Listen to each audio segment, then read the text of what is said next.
Hello students, welcome back to the channel. मेरा नाम है ऋषभ शर्मा। हमने जैसे कि स्टार्ट कर दी थी आपके लिए, सबको पता है, एक बेहतरीन सी सीरीज़ जिसमें हम सारे इकोनॉमिक्स के चैप्टर लाइन वाइज ख़त्म कर रहे हैं। आज जो चैप्टर या जो मैं यूनिट स्टार्ट कराने जा रहा हूँ उसका नाम है पब्लिक फाइनेंस। ठीक है, तो उस यूनिट के बारे में कुछ बातें हैं। पहली चीज़ तो नोट कर लो, वो ये कि जो पूरी पब्लिक फाइनेंस है इसको कुछ 4 यूनिट्स में तोड़ा गया है ना। Public finance 4।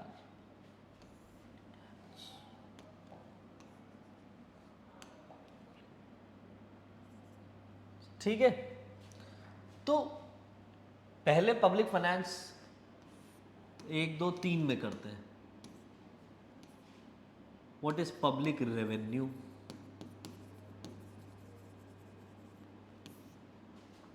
What is public expenditure?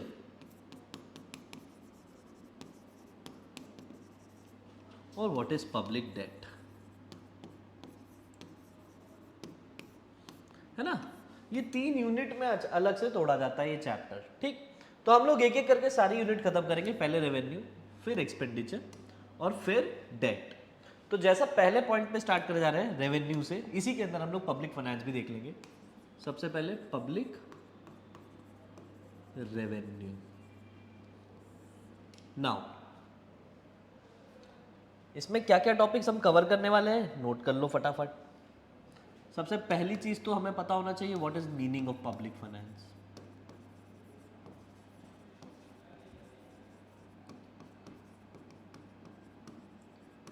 दूसरा टॉपिक जो हमें पता होना चाहिए, what is the sources of public revenue. अब इसमें सिर्फ 2 सोर्सेस के बारे में पढ़ना है। पहला टैक्स रेवेन्यू और दूसरा नॉन टैक्स रेवेन्यू। ठीक, ये हमारा इतना टॉपिक है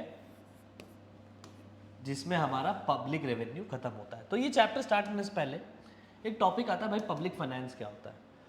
पब्लिक फाइनेंस क्या है? It is nothing but how government और द स्टेट और central government manages their finances, manages their income and expenditure. एक गवर्नमेंट को भी देश चलाने के लिए पैसे की ज़रूरत पड़ती है, उसकी भी कुछ खर्चे होते हैं, उसके भी कुछ कमाई होती है, इसलिए हम बजट पास करते हैं। तो किस तरीके से गवर्नमेंट अपनी इनकम का जुगाड़ करती है और उसे अलग अलग डेवलपमेंट एक्टिविटीज़ में स्पेंड करती है, इसकी स्टडी करना is known as public finance. ठीक है, स्टार्ट करेंगे मीनिंग ऑफ पब्लिक फाइनेंस से। तो पहले कंपोनेंट के बारे में बात कर लेते हैं। पब्लिक रेवेन्यू मतलब जहां से इनकम जनरेट होती है। Revenue means income generated from the sale of commodities. ठीक है, उसे रेवेन्यू कहते हैं। अब पब्लिक रेवेन्यू बोल दिया गया है तो मतलब किस तरीके से गवर्नमेंट के पास इनकम आती है, गवर्नमेंट के पास कौन कौन से सोर्सेज होते हैं जिससे वो कमाई करती है। तो टैक्स लेती है, टैक्स नहीं लेती है तो नॉन टैक्स इनकम होती है, नॉन टैक्स रेवेन्यूज होते हैं जिनसे पैसा आता है। ठीक, फिर पब्लिक उसे स्पेंड कहाँ करती है, गवर्नमेंट उसे स्पेंड कहाँ करती है। तो जितना खर्चा गवर्नमेंट करती है उसे हम कहते हैं पब्लिक एक्सपेंडिचर। कभी कभी सरकार को पैसे बाहर से भी लेने पड़ते हैं, इंडिया को भी आज की डेट में पब्लिक डेट है। तो जब भी गवर्नमेंट को फाइनेंस की ज़रूरत पड़ती है और वो अदर सोर्सेज से पैसा उठाती है in the form of debt, debt is something जिसको रिटर्न करना होता है विद इंटरेस्ट, सो उसे हम कहते हैं पब्लिक डेट। अब क्या पब्लिक डेट के अंदर क्या कंपोनेंट है, पब्लिक एक्सपेंडिचर के क्या कंपोनेंट है, पब्लिक रेवेन्यू के क्या कंपोनेंट है, ये सारी चीज़ें हम कवर करेंगे। स्टार्टिंग में मीनिंग है वो लिख लो, हेडिंग डालेंगे meaning of public finance. Point लिख लो भैया। पब्लिक फाइनेंस में सबसे पहली चीज क्या है? पहला पॉइंट कहता है कि it is a combination of 2 words. वो 2 कॉम्बिनेशन कौन कौन से है? पहला है public and second one is finance. ठीक, पब्लिक क्या है? गवर्नमेंट, और फाइनेंस का मतलब क्या है?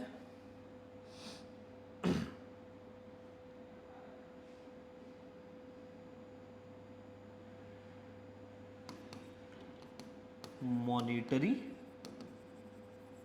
सोर्सेस। अब वो सोर्सेस जिनसे फाइनेंस आता है।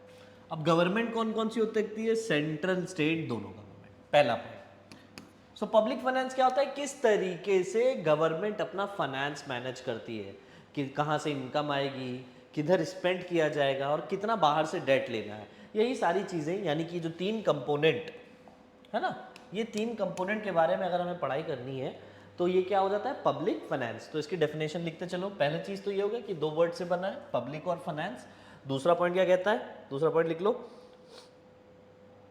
We mean that part of economics, it is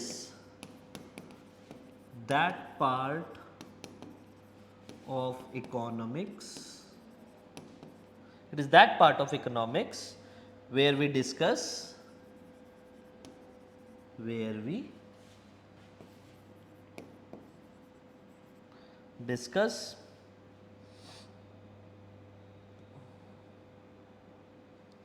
the revenue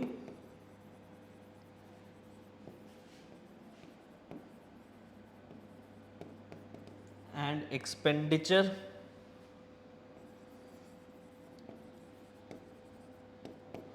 operations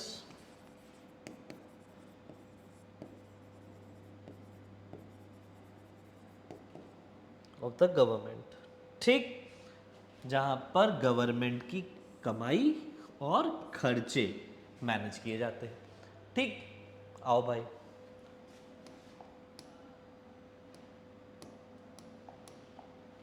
meaning of public finance खत्म होता है। ठीक, सो पहला पॉइंट क्या बना पब्लिक फाइनेंस में? कि दो वर्ड से बना है, पब्लिक और फाइनेंस। पब्लिक माने गवर्नमेंट, अब वो सेंट्रल भी हो सकती है एंड स्टेट गवर्नमेंट भी हो सकती है। ठीक, और फाइनेंस मतलब वो मॉनिटरी सोर्सेज जिनसे फाइनेंस आएगा।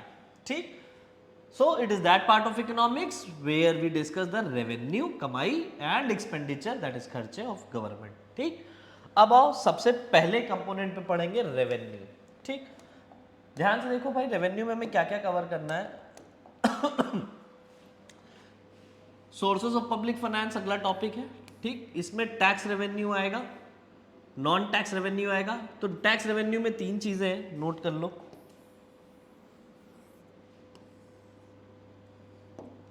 सबसे पहला जो आएगा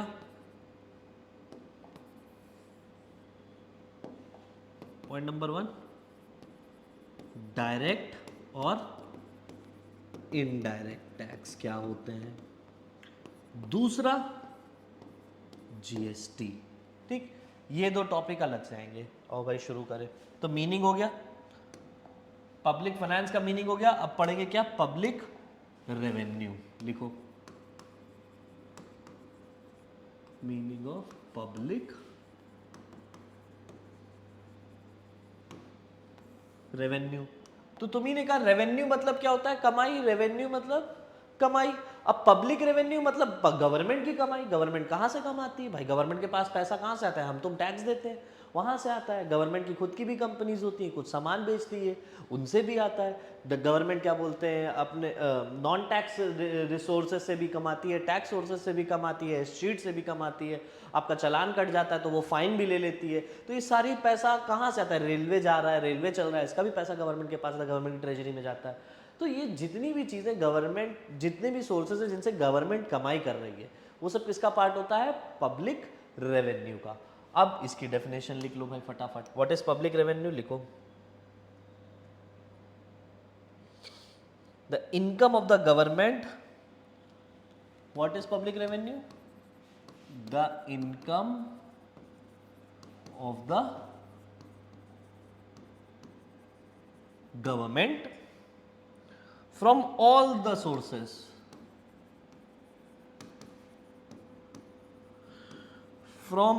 sources, like tax borrowing, ठीक, like taxes, borrowings, fines, donations, ठीक, एटसेट्रा इज कॉल्ड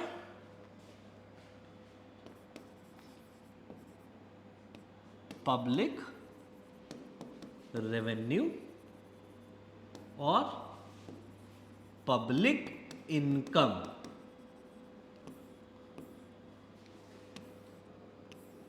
अच्छा, इसको गवर्नमेंट रेवेन्यू और गवर्नमेंट इनकम क्यों नहीं बोलते? क्योंकि गवर्नमेंट किसके लिए काम करती है? हमारे तुम्हारे लिए काम करती है, डेवलपमेंट के लिए काम करती है। इसलिए गवर्नमेंट जो पैसा कमाती है, जो भी टैक्स दे, जो भी हम टैक्स देते हैं उससे कमाती है, ठीक है, हम ही फाइन भर रहे हैं। तो जितनी भी सोर्सेज गवर्नमेंट के पास आती हैं वो किसके लिए? पब्लिक के लिए। सारा पैसा पब्लिक के ही भले के लिए होता है। तो कह रहा है income from the government, income of the government from all the sources, government की कमाई जहां से भी हो रही हो, टैक्स से हो रही हो, बाहर से लोन लिया है उससे हो रही है, लोगों पे फाइन चिपकाया है तो हुआ है, डोनेशन जापान ने दे दिया सपोज करो तो डोनेशन, ये सारे के सारे किसका पार्ट है? पब्लिक रेवेन्यू का। इसके अंदर और कुछ लिखने वाला है वो भी लिख लो।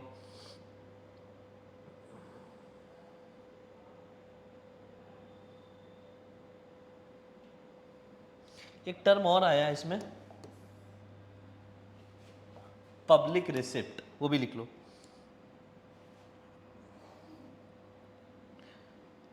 Public receipt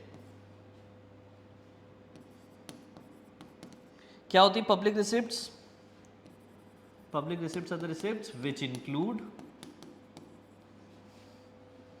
incomes of the government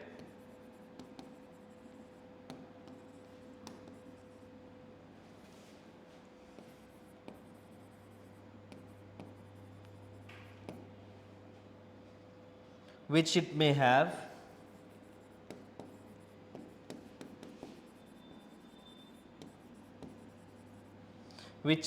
have during given period of time.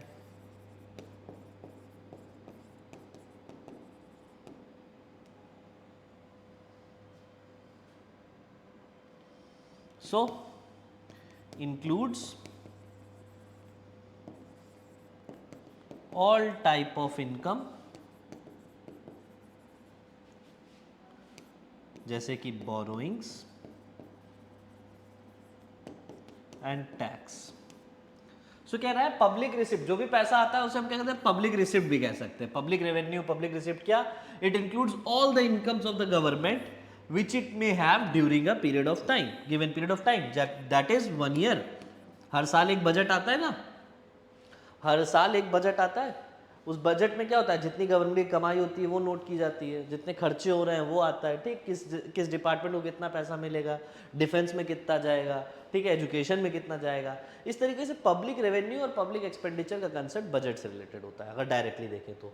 अब इसमें क्या होता है? रेवेन्यू में सारी चीजें आ जाती हैं। अब बोरोइंग भी आ जाएगी, टैक्स भी आ जाएगी। अच्छा देखो फर्क क्या है बोरोइंग और टैक्स का।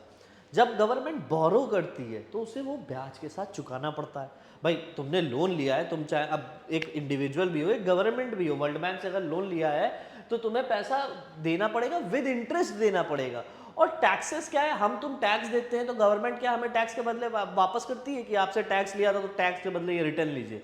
हम टैक्स पे क्वेश्चन भी नहीं कर सकते कि हमारा जो टैक्स हमने दिया उसका कहाँ गया हिसाब बताओ। भाई हमने 40,000 रुपये टैक्स दिया, 50,000 रुपये टैक्स दिया, कहाँ गया वो टैक्स? तो अब उस केस में क्या होगा? उस केस में गवर्नमेंट ये नहीं कह सकती कि नहीं हमने आपके टैक्स का ये सड़क बना दी, ये एक एक का हिसाब दे रहे हैं। तो इसमें क्या है? They are not held repayable for the tax, but borrowings की है गवर्नमेंट तो उसको चुकानी पड़ेगी। तो ये पेबल होती, रीपेबल होती है, ये कोई रीपेबल नहीं होती है। हाँ, हम उसे अपने डेवलपमेंट में देख सकते हैं कि हाईवेज बन रहे हैं, मेट्रो बन रही है, ठीक है, ये सारी चीजें हो रही तो हम कहेंगे हाँ ये कहाँ से बन रही है? गवर्नमेंट के पैसे से बन रही है, हमने पैसा दिया है जो गवर्नमेंट को, ठीक है, in the form of tax. ये हो गया हमारा पब्लिक रेवेन्यू के कुछ 3-4 पॉइंट। आओ भाई आगे बढ़ते हैं। आगे बढ़ने से पहले पीछे आते हैं, फिर आते हैं सोर्सेस ऑफ पब्लिक रेवेन्यू। तो कितना है? टैक्स और नॉन टैक्स। तो सबसे पहले सोर्सेस में हम टैक्स रेवेन्यूज की बात करेंगे। सोर्सेस ऑफ पब्लिक रेवेन्यू, तो इसमें दो सोर्सेस हैं,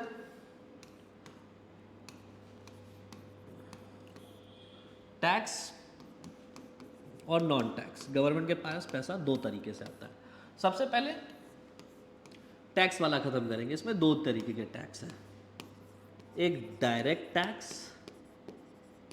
और एक इनडायरेक्ट टैक्स। जीएसटी इसी के अंदर आता है। Goods and service tax is a part of indirect tax. चलो भाई, डायरेक्ट टैक्स क्या होता है, इनडायरेक्ट टैक्स क्या होता है, ये नोट कर लो। तो मैं एक डिफरेंस करा दे रहा हूं, अपने आप सारी चीजें क्लियर हो जाएंगी। डायरेक्ट टैक्स और इनडायरेक्ट टैक्स का।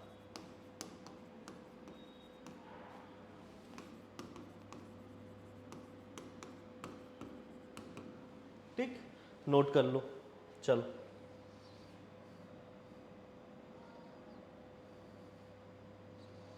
तो सबसे पहले डायरेक्ट टैक्स क्या होता है, मीनिंग लिख लो यहां पे। कह रहा है direct tax are those taxes which are paid by the same person. Are those taxes which are paid by the same person on whom they have been imposed, on whom they have been imposed।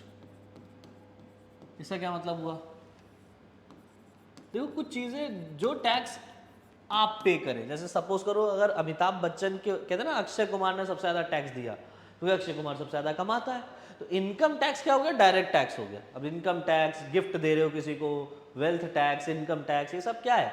अब अमिताभ बच्चन की wealth पे मैं तो tax दूंगा नहीं, अमिताभ बच्चन ही देगा, है ना। अक्षय कुमार टैक्स दे रहा है क्योंकि उसकी इनकम ज्यादा है, तो यहां पर जो टैक्स अक्षय कुमार खुद पे कर रहे हैं वो क्या है, डायरेक्ट टैक्स है।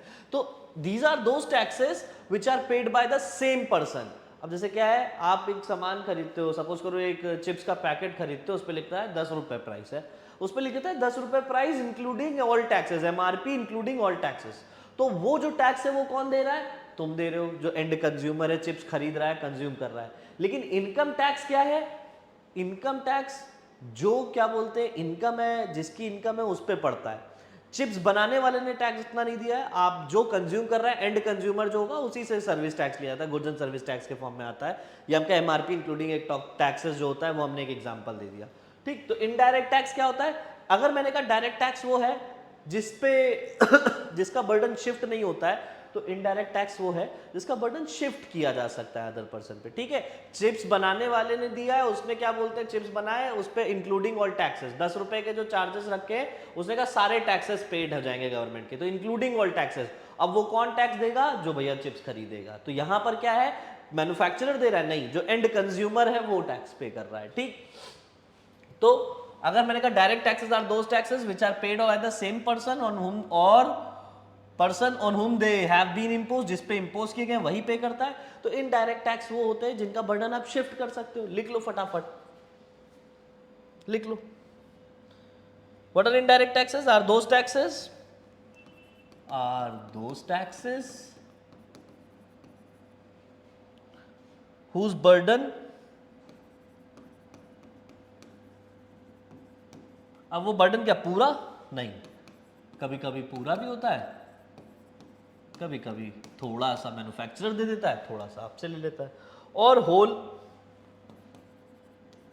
Can be shifted.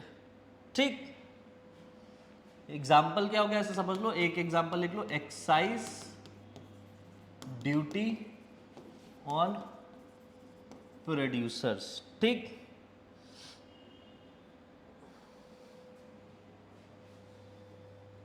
ठीक, एक्साइज ड्यूटी जो प्रोड्यूसर्स पे करते हैं वो क्या करते हैं, गुड्स की प्राइसेस में ऐड कर देते हैं। तो जो गुड्स एंड सर्विसेज तुम कंज्यूम करते हो उस पे लिख जाता है एमआरपी इंक्लूडिंग ऑल टैक्सेस, यानी कुछ हिस्सा अगर हो सकता है समटाइम्स पार्शियल पेमेंट हो रही हो कि पार्शियली थोड़ा सा टैक्स उसने दिया, थोड़ा सा टैक्स आप दे रहे हो, वरना क्या होगा कि सारा का सारा टैक्स आप ही दे रहे होते हो। तो आप चाहे एक माचिस की तीली खरीदो और चाहे कोई बड़ा सा घर खरीदो, टैक्स आप ही दे रहे हो, ठीक है। सॉरी, आगे बढ़ते हैं।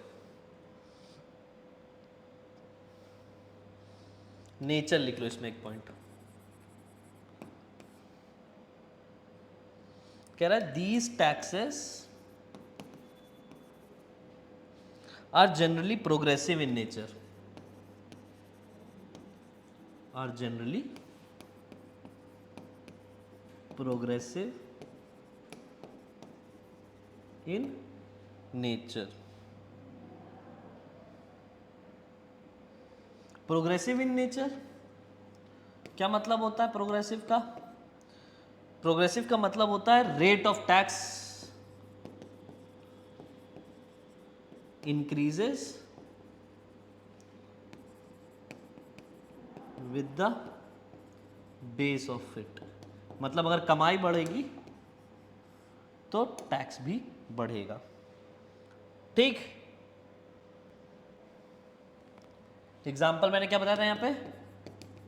Income, wealth, gift, tax. जितना भारी गिफ्ट दोगे उतना ज़्यादा टैक्स दो, ठीक। इसमें आ जाओ, नेचर क्या है? These taxes are oftenly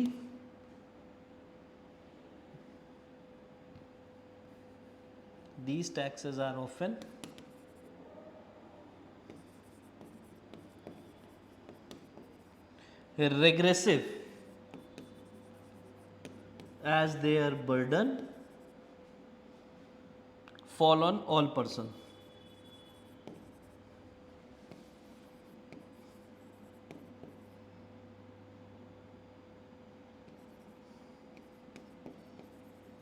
Indiscriminately. Example, GST, excise, custom।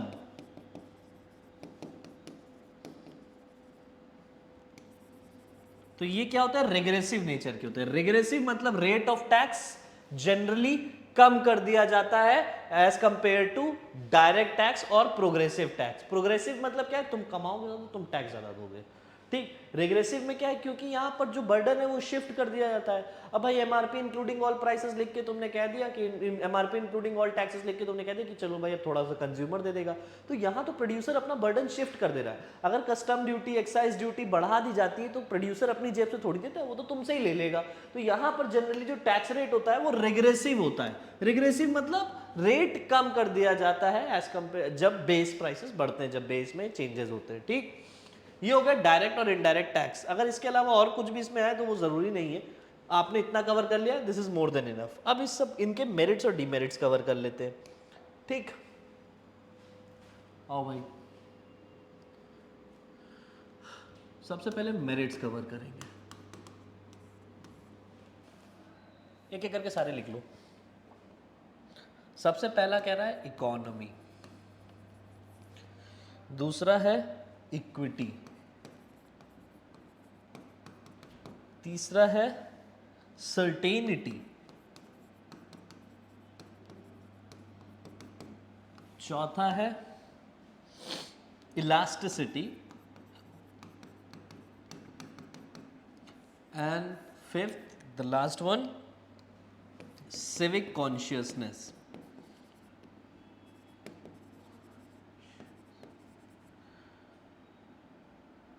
ठीक, सिविक कॉन्शियसनेस एक एक करके समझो। When we talk about economy, ठीक है, सबसे पहले देखो इकोनॉमी क्या होता है। Economy means easily collectable.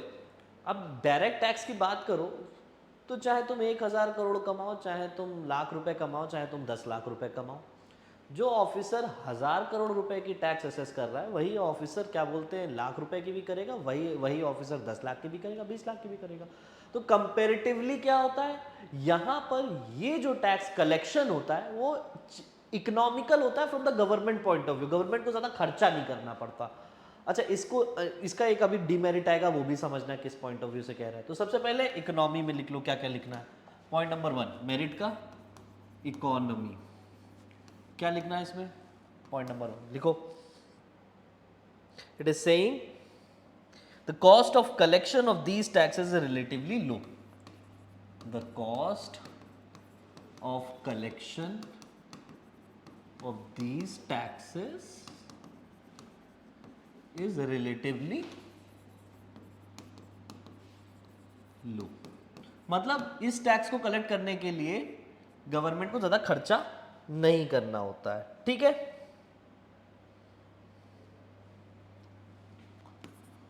Next point, the officer,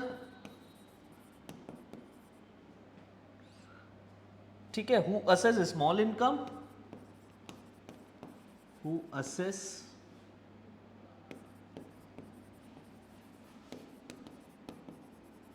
small income or properties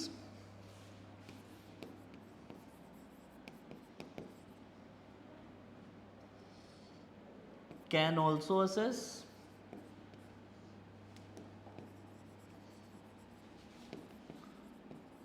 large income।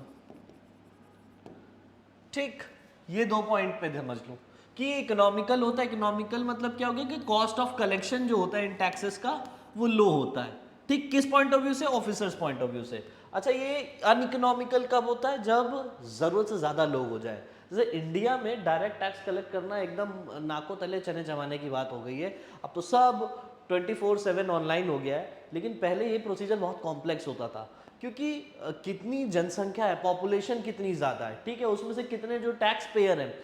तो इकोनॉमिकल कब है, जब हम ये देख लें कि जो नंबर ऑफ टैक्स पेयर है वो लिमिटेड है, लो है, ठीक है। लेकिन जब यही नंबर ऑफ टैक्स पेयर ज्यादा हो जाते हैं तो भाई ये अनइकोनॉमिकल भी हो जाता है। तो मेरिट के हिसाब से पहले इकोनॉमिकल लिख लो। दूसरा, इक्विटी। इक्विटी क्या है कि यहां पर डायरेक्ट टैक्सेस रिच और पुअर के हिसाब से लगता है कि भाई तो आप गरीब है तो आप टैक्स नहीं देंगे, आप कमाएंगे नहीं तो टैक्स क्या देंगे। इनकम टैक्स अगर डायरेक्ट टैक्स है तो यहाँ क्या है कि आप कमा नहीं रहे तो आप टैक्स नहीं दे पाओगे। लिमिटेड इनकम है तो लिमिटेड टैक्स है। अब आपकी कमाई ज्यादा है तो ये प्रोग्रेसिव टैक्स है, यानी क्या है, जो अमीर है वो टैक्स दे रहा है, जो गरीब है जो टैक्स नहीं दे सकता है वो नहीं दे रहा है। गवर्नमेंट काम किसके लिए करती है, अमीर और गरीब दोनों के लिए करती है। तो एक सेंस ऑफ इक्विटी भी आता है, इसको भी लिख लो। इक्विटी मीन्स इक्वालिटी, ठीक, लिख लो। क्या लिखना है इसमें, कहता है these taxes are based on the principle of ability to pay, is based on the principle of ability to पे।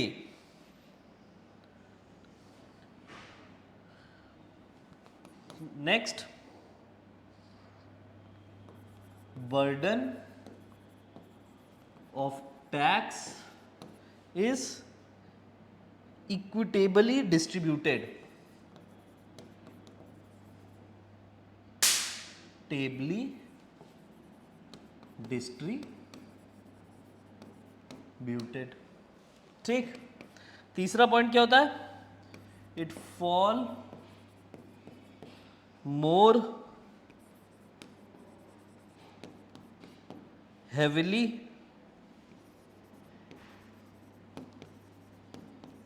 on the rich than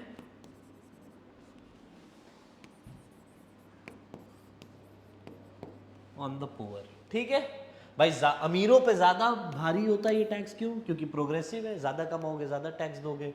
भाई 10 लाख कमाते थे 30%, 3 लाख टैक्स देते थे, 1 करोड़ कमाते थे तो 30 लाख टैक्स देते थे। तो यहाँ पर क्या है, जब अमीरों की बात आएगी रिच सेक्शन को ज्यादा टैक्स देना पड़ता है एज कंपेयर टू पुअर। तो ये एक इक्विटेबल बात हो गई है, ठीक। आगे बढ़ो, हो गया इकोनॉमी। सर्टेनिटी, सर्टेनिटी दोनों के पॉइंट ऑफ व्यू से, गवर्नमेंट के पॉइंट ऑफ व्यू से भी अच्छा है। गवर्नमेंट भी सर्टेन है कि उसकी कुछ सोर्सेज हैं जिनसे उनको पैसा आएगा ही आएगा, और जो टैक्स पेयर होते हैं वो भी हर साल अपना अकाउंट एसेस करते रहते हैं, अपने इनकम और एक्सपेंडिचर मैनेज करते रहते हैं, क्योंकि उनको ये पता होता है कि उनको हर साल टैक्स देना है, ठीक। तो गवर्नमेंट के लिए सर्टेनिटी कि उसकी जेब में हमेशा पैसा आता रहेगा, हर साल लोग टैक्स पे करेंगे, और एज अ टैक्स पेयर के हिसाब से सर्टेनिटी कि उनको ये टैक्स गवर्नमेंट को डायरेक्टली ही पे करना है, there is no middleman in this. तो यहां पर दो चीजें आती हैं, लिख लो फटाफट। पहला क्या, the tax payer knows how much tax, knows how much tax is due from him, is due from him, and when and so he can adjust his income and expenditure. He can adjust his income and expenditure. Clear? Next. ये हो गया tax payer के हिसाब से कि tax payer को तो पता है कि उसको हर साल टैक्स देना है, इस हिसाब से उसको अपनी इनकम और एक्सपेंडिचर मैनेज करनी होती है, पहला पॉइंट। दूसरा, गवर्नमेंट के पॉइंट ऑफ व्यू से क्या कि उनको भी पता है कि हर साल टैक्स कितना आना है, लगभग टैक्स कितना कलेक्ट हो जाएगा, तो उनके लिए भी सर्टेनिटी है। क्या है? गवर्नमेंट के पॉइंट ऑफ व्यू से लिख लो, it is saying the government also knows fairly well the amount of revenues coming.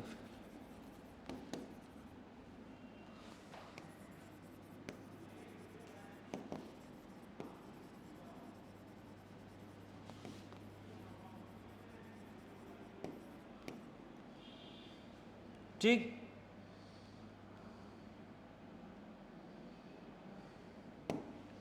तो वो भी अपनी इनकम और एक्सपेंडिचर एडजस्ट करते हैं। ठीक, अब गवर्नमेंट को दिख रहा है कि अगले साल डायरेक्ट टैक्स ज़्यादा आने के चांसेस हैं, तो वो अपने एक्सपेंडिचर उस हिसाब से मैनेज करेंगे। अगर उनको लग रहा है कि डायरेक्ट टैक्स कम कलेक्ट होगा, यानी टैक्स रेवेन्यू कम आएगा, पैसा कम आएगा, तो वो अपने एक्सपेंडिचर कम करके रखेंगे, कम खर्चा करेंगे, या सिर्फ उन्हीं सोर्सेज पे खर्चा, उन्हीं जगह खर्चा किया जाएगा जो कि बहुत सिग्निफिकेंट है उस टाइम के लिए। ये हो गया हमारा क्या? सर्टेनिटी। आओ भाई नेक्स्ट, इलास्टिसिटी। इलास्टिसिटी का मतलब क्या होता है? The change. ठीक है, इलास्टिक होना, जो टैक्स रेट होता है वो इलास्टिक होता है। अब गवर्नमेंट ऐसा तो है नहीं कि रेट एक ही जैसा रखती है, कभी प्रोग्रेसिव होते हैं, कभी रिग्रेसिव होते हैं। तो इलास्टिसिटी ऑफ चेंज में देख लीजिए क्या है।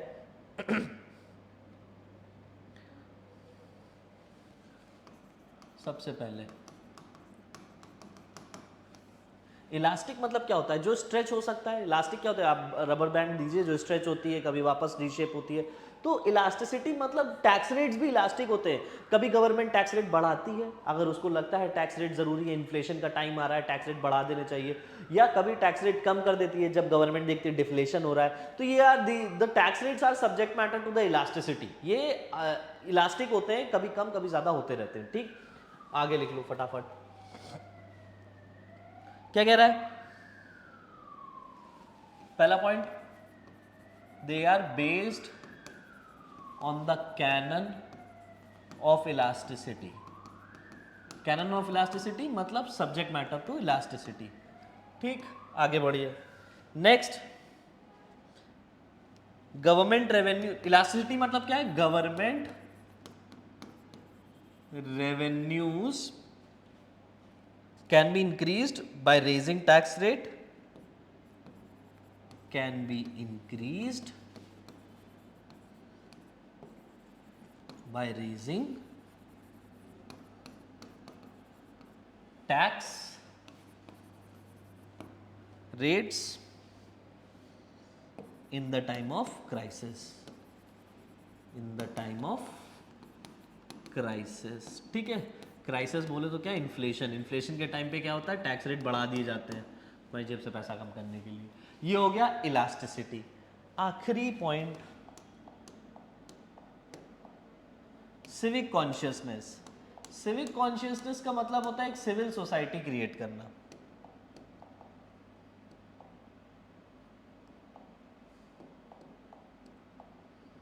कहा गया?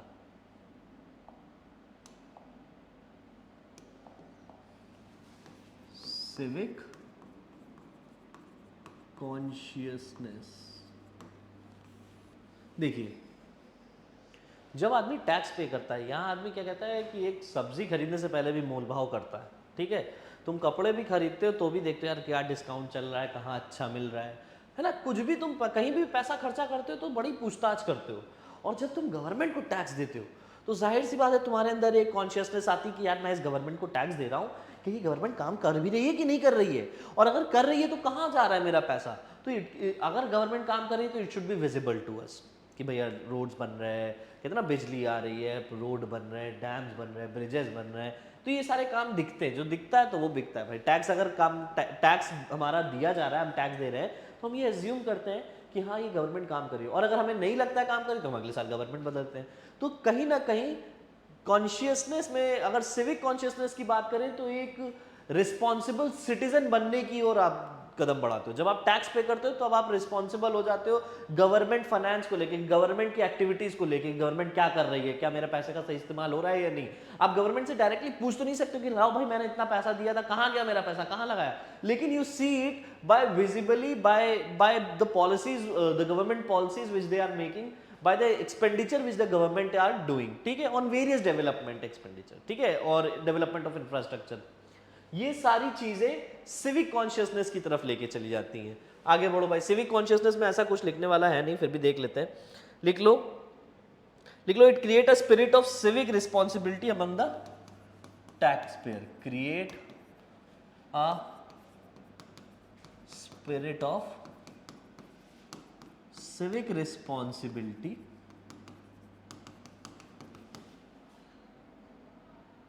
amongst the taxpayer।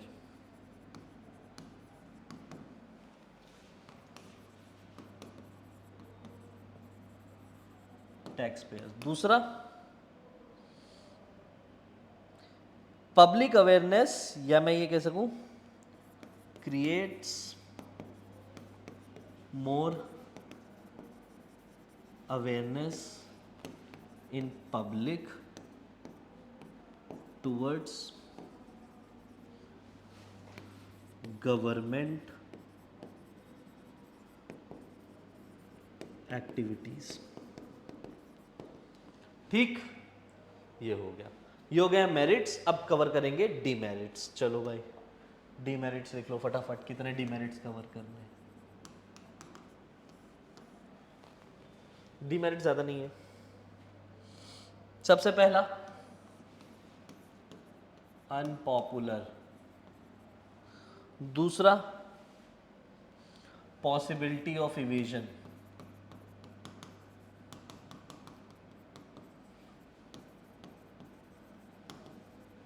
तीसरा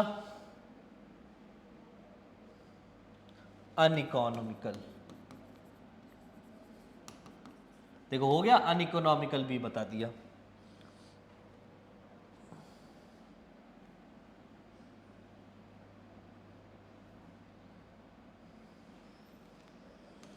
एक और लिख लो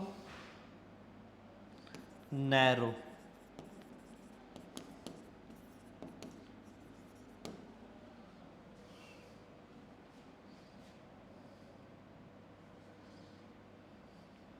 ना दिस इज अनपॉपुलर, या मैं ये कह सकता हूं अनपॉपुलर होना ये गलत टर्म हो जाएगा अगर मैं ये कहूं कि this is the tax which are most probably hated by the tax payer, because इसका बर्डन शिफ्ट नहीं किया जा सकता। भाई इनकम टैक्स का बर्डन शिफ्ट नहीं कर सकते। हाँ अगर एक्साइज है, कस्टम है, इन सारी चीज़ों का तो बर्डन हम शिफ्ट कर देंगे कंज्यूमर पे। इन सारी चीज़ों का क्या करें यार, इनकम का क्या करें। इनकम मेरी है, टैक्स मुझे ही देना पड़ेगा, और जितना ज़्यादा इनकम उतना ज़्यादा टैक्स देना पड़ेगा, ये भी एक समस्या आ जाती है। तो ये अनपॉपुलर सोर्स माना जाता है गवर्नमेंट का कि यार गवर्नमेंट कोई भी इंडिविजुअल जिसको टैक्स देना पड़े उसके लिए तो अच्छी चीज़ नहीं होगी, उसको पसंद नहीं आएगा। Next possibility of evasion. Possibility of evasion मतलब क्या होता है, आज की डेट में बहुत तिगड़मबाजी होती है। तिगड़मबाजी क्या होता है, बिजनेसमैन वगैरह क्या करते हैं, बड़े बड़े लोन ले लेते हैं और कहते हैं कि हमारा मेजॉरिटी ऑफ द इनकम तो इन लोन की रीपेमेंट में चला जाता है, ठीक है। तो या फिर अलग अलग सोर्सेज से टैक्स की चोरी करते हैं। टैक्स की चोरी करना तो समझ में आता है ना, जब आप अपनी रियल इनकम शो ही ना करो, ठीक है। तो ये हो गया possibility of evasion, direct tax में इसकी पॉसिबिलिटी बढ़ जाती है। नेक्स्ट होता है नैरो इन स्कोप। इसमें ज्यादा कुछ लिखना नहीं, मैं इसको लिखवाऊंगा भी नहीं, बस इतना ही काफी है। नैरो इन स्कोप क्यों, क्योंकि इसका सारा बर्डन किस पे ही आता है, रिच पे। भाई जो अमीर है वो तो टैक्स दे रहा है, लेकिन जो गरीब है वो टैक्स दे रहा है, वो तो टैक्स नहीं दे रहा है क्योंकि उसके पास पैसे ही नहीं है। तो जनरली डायरेक्ट टैक्स का सोर्सेस सरकार कहां से लेती है? अमीर लोगों से। अनइकोनॉमिकल।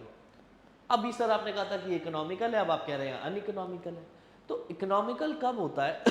जब number of tax payer limited है। इंडिया जैसे देश में 140 करोड़ की जनसंख्या है। तुम मुझे बताओ 140 करोड़ में से अगर मैंने कहा कि 40 करोड़ भी अगर टैक्स पे करने लग गए तो ये तो बहुत ज्यादा बड़ा काम हो जाएगा। तो ये अनइकोनॉमिकल कब बन जाता है? जब एरिया वाइड हो जाता है या फिर number of tax payers is increased, तब गवर्नमेंट के लिए इसको कलेक्ट करना भी एक सरदर्दी है।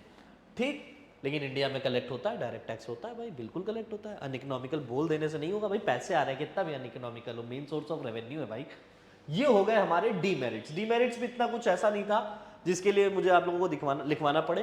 अनपॉपुलर इसलिए है, unpopular means not liked by rich, not liked by all, basically rich. ठीक, ये हमारे 4 पॉइंट हो गए जो डीमेरिट्स कवर करते हैं। अब मेरिट और डीमेरिट कवर करेंगे किसके? इनडायरेक्ट टैक्स के। सबसे पहले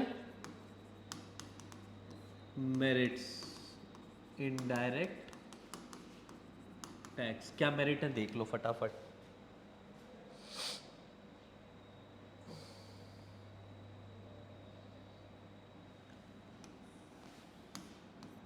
कन्वीनियंट कह रहे हैं। दूसरा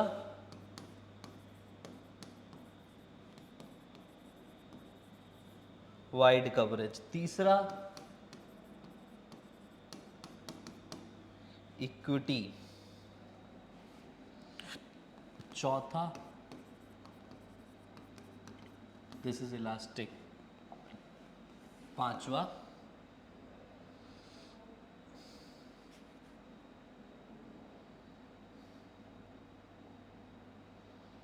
नो इवेजन।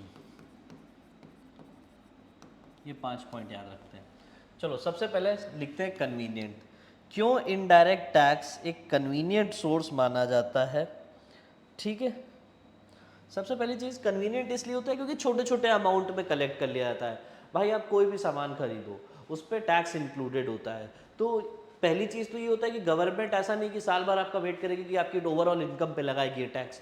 आप जो भी कंजम्पशन कर रहे हो, डेली बेसिस पे कंजम्पशन कर रहे हो, हाफ ईयरली बेसिस पे, मंथली बेसिस पे, जो भी गुड्स एंड सर्विसेज आप कंज्यूम कर रहे हो, आपको उस पर टैक्स देना पड़ रहा है। ठीक है, हाउएवर आप इतना सोचते नहीं हो कुछ भी कंजम्पशन करने से पहले, लेकिन हाँ उसमें आप टैक्स पे करते हो।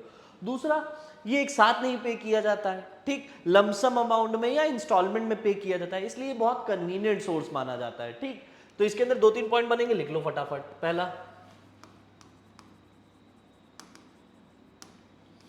पॉइंट नंबर 1, कन्वीनियंट का पॉइंट नंबर 1 क्या कह रहा है?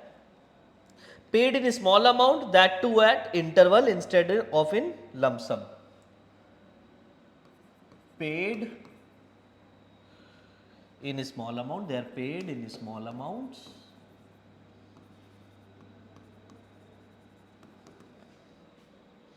and that too at intervals, and that too at intervals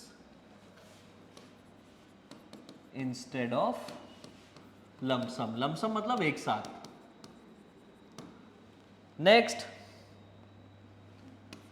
they are generally included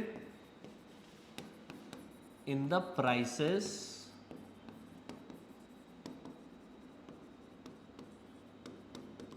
of the commodity। ठीक है, hence not much burden is felt by the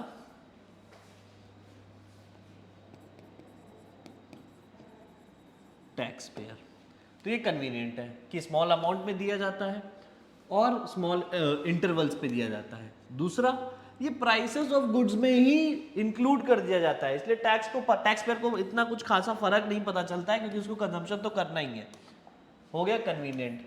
wide coverage, wide coverage इसलिए क्योंकि तुम चाहे कैपिटल गुड्स की बात करो, चाहे कंज्यूमर गुड्स की बात करो, चाहे ड्यूरेबल गुड्स की बात करो, सेमी ड्यूरेबल गुड्स की बात करो, कोई भी गुड या कोई भी सर्विस तुम कंज्यूम करोगे तो तुम्हें टैक्स देना ही देना है। डायरेक्ट टैक्स क्या होता है, लिमिटेड होता है सर्टेन चीजों पे, गिफ्ट टैक्स, इनकम टैक्स, और जिस पे लगता है उसी को इम्पोज, जिस पे इम्पोज किया जाता है वही पे करता है।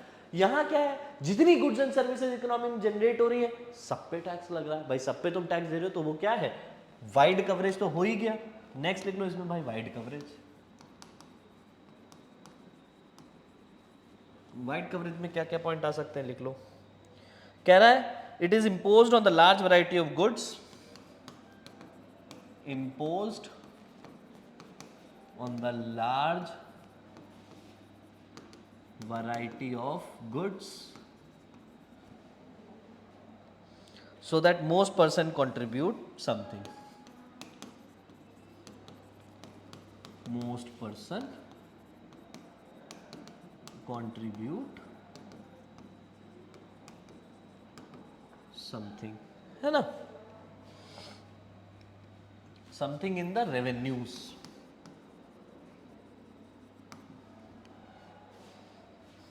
बस एक ही पॉइंट इसमें काफी है। नेक्स्ट आओ, इक्विटी। इक्विटी मतलब इक्वालिटी।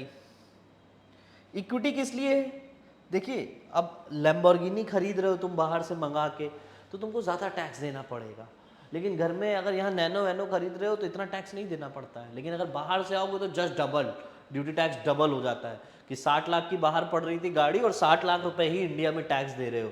तो ये इक्विटेबल क्या है कि जो अमीर कंज्यूमर है, हाई एंड कंज्यूमर है, रिच कंज्यूमर है, उनको ज़्यादा टैक्स देना पड़ता है, और जो लो एंड इनकम कंज्यूमर है उनको कम टैक्स देना पड़ता है। ठीक, लिख लो फटाफट इक्विटी क्यों है। कह रहा है taxes can be made equitable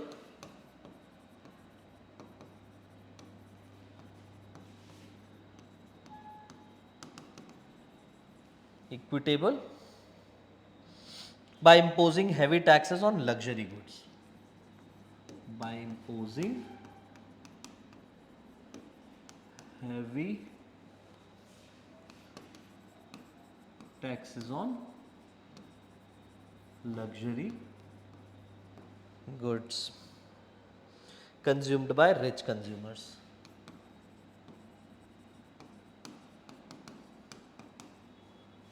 rich consumers, ठीक, and low taxes on essential commodities, essential commodities जो चाहिए ही चाहिए जीने के लिए, essential commodities, ठीक, फूड आइटम्स, ठीक है, फ्लावर, शुगर, राइस, इन सारी चीज़ों पे। कितने हो गए, हमने पढ़ लिया कन्वीनियंट, हमने पढ़ लिया वाइड कवरेज, हमने पढ़ लिया इक्विटी। अब आते हैं इलास्टिक।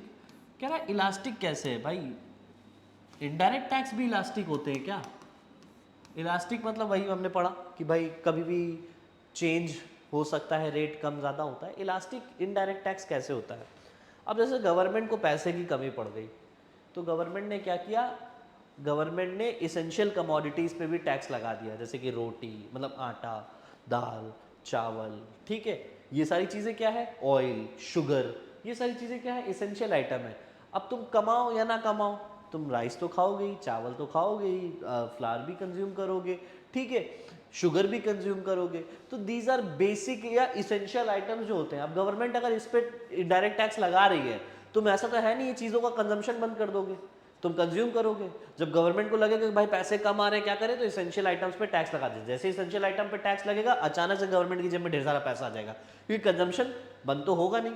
तो ये इलास्टिक होता है। इलास्टिक मतलब जब गवर्नमेंट को जरूरत पड़ती है टैक्स रेट इंक्रीज करने की कर देती है, जब लगता है कि नहीं जरूरत है तो भैया इसेंशियल आइटम से टैक्स रेट गिरा दिए जाते हैं। आओ भाई लिख लो फटाफट, क्या लिखना है इसमें।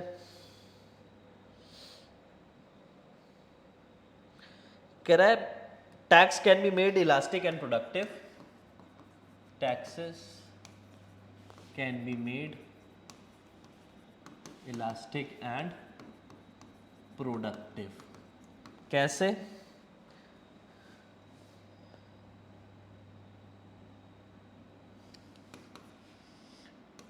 taxes are imposed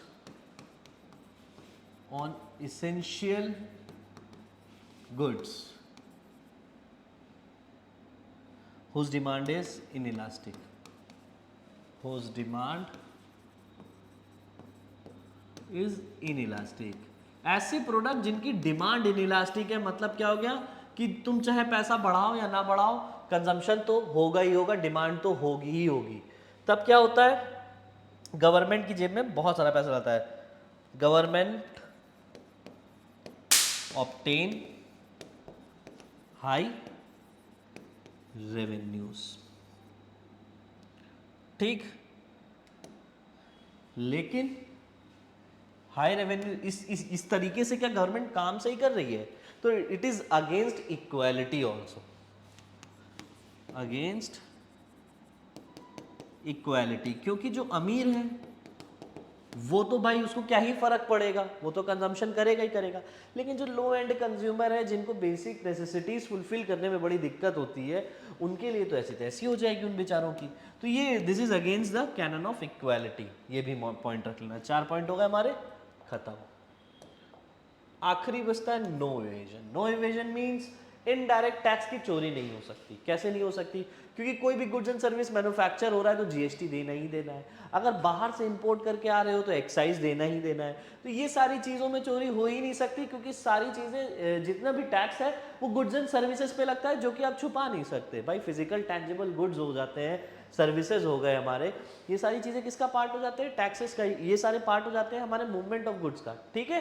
तो ये इसकी चोरी नहीं हो सकती, नो एवेजन। बस ये आखिरी पॉइंट था मेरिट्स का, ठीक। आगे लिख लो। नेक्स्ट डीमेरिट्स कौन कौन से कवर करो फटाफट। डीमेरिट्स है हमारे, सबसे पहला है दिस इज रिग्रेसिव। रिग्रेसिव मतलब क्या हो गया? पहले पॉइंट्स लिख लो सारे। रिग्रेसिव, फिर नो सिविक कॉन्शियसनेस,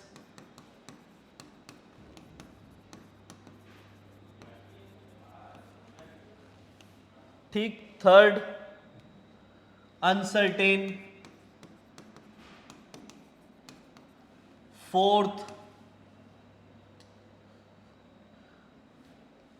इन्फ्लेशन, और fifth discourages saving.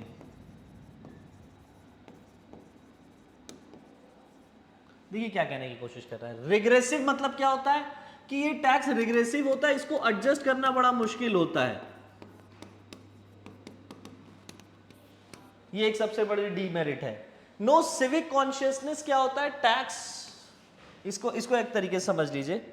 No civic consciousness को एक टर्म से एक्सप्लेन किया जाता है, जिसे कहते हैं taxes in the dark. Taxes in the dark.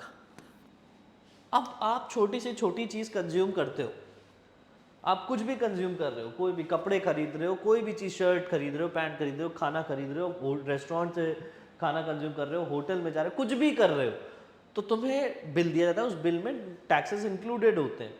लेकिन इस टैक्स, जो टैक्स आप पे कर रहे हो, it doesn't create a sense of civic consciousness कि आप गवर्नमेंट से पूछो कि हाँ भाई क्या कर रहे हो गवर्नमेंट, क्यों? इसीलिए इनडायरेक्ट टैक्सेस को टैक्सेस इन द डार्क कहा जाता है, क्योंकि जनरली क्या होता है, लोग इसको इग्नोर कर देते हैं कि ये तो पार्ट है, इससे हमें क्या लेना देना, ठीक। ये नो सिविक कॉन्शियसनेस का मतलब क्या होगा कि इनडायरेक्ट टैक्सेस से कोई भी सिविक सिटीजन इतना responsibility, sense of responsibility create नहीं कर पाता है। एक तरीके से ऐसा समझना उसका ये होता है कि यार हमें तो सामान खरीदना ही खरीदना है, इसका प्राइस ही यही है। अब जैसे कुछ बच्चे ऐसे होंगे जिनको अभी भी नहीं पता चलेगा कि इंक्लूडिंग ऑल टैक्सेस ही एमआरपी होता है, मैक्सिमम रिटेल प्राइस, इसमें टैक्सेस इंक्लूडेड होते हैं। तो अब पता चलेगा कि हाँ हम कुछ भी खरीद रहे हैं तो हमसे टैक्स लिया जा रहा है। Next in uncertain. Now uncertain किस पॉइंट में कहा जा रहा है, आप ऐसे समझिए, कह रहा है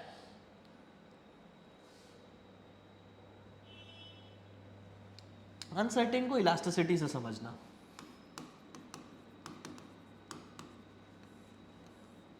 अनसर्टेन दो तरीके के गुड्स होते हैं, एक इलास्टिक है, एक इनइलास्टिक। और इनइलास्टिक, इनइलास्टिक गुड्स जिनको फर्क नहीं पड़ता, कंजम्पशन होना ही होना है, जिसकी डिमांड इलास्टिक नहीं है, उन गुड्स पे आप टैक्स लगाते हो तो इनकम जनरेट करते हो। ठीक, चलो मान ली। कुछ गुड्स होते हैं जो इलास्टिक होते हैं, जो प्राइस सेंसिटिव होते हैं, जब प्राइस कम ज्यादा होगा तो उनकी डिमांड भी कम ज्यादा होगी। ठीक, इस केस में क्या होगा कि यार जब इनइलास्टिक है तब तो तुम्हारे पास टैक्सेस आ रहे होंगे, लेकिन जब इनइलास्टिक है तब तो टैक्सेस आ रहे होंगे, लेकिन जब कोई गुड इलास्टिक गुड है, जब मतलब कि प्राइस ज्यादा हो रहे हैं तो डिमांड कम हो जा रही है, प्राइस कम हो जा रहे हैं तो डिमांड ज्यादा हो जा रही है, ये सारी चीजों का इंपैक्ट पड़ता है अलग अलग तरीके से, तो टैक्स भी कम देना पड़ेगा। अब कोई ऐसा गुड है सपोज करो जिसकी डिमांड इलास्टिक है, समय के साथ उसकी डिमांड क्या है, प्राइसेस के साथ कम ज्यादा होती है। अब सपोज करो प्राइस कम हुए तो डिमांड ज्यादा हो गई, डिमांड ज्यादा हो गई तो भाई ठीक है हमने सामान खरीदा और उस पर टैक्स दिया। अगर प्राइस ज्यादा हो गए तो हमने कहा ठीक है हम नहीं खरीदेंगे वो गुड, ठीक है मोबाइल फोन महंगा हो गया, हमने कहा हम नहीं खरीदेंगे ज्यादा महंगा फोन, हम सस्ते से काम चला लेंगे। उस केस में क्या होगा, उस केस में तुम ना गुड खरीदोगे ना तो तुम टैक्स दोगे। तो इस तरीके से ये अनसर्टेन होता है, क्योंकि डिपेंड करता है गुड्स पे। इलास्टिक गुड है तो ठीक, इनइलास्टिक गुड है और उस पर तुमने क्या बोलते हैं टैक्स लगा दिया तो गवर्नमेंट का रेवेन्यू बढ़ जाएगा कि हाँ ठीक है भाई इनइलास्टिक था, लोग खरीदेंगे ही खरीदेंगे, टैक्स देंगे ही देंगे।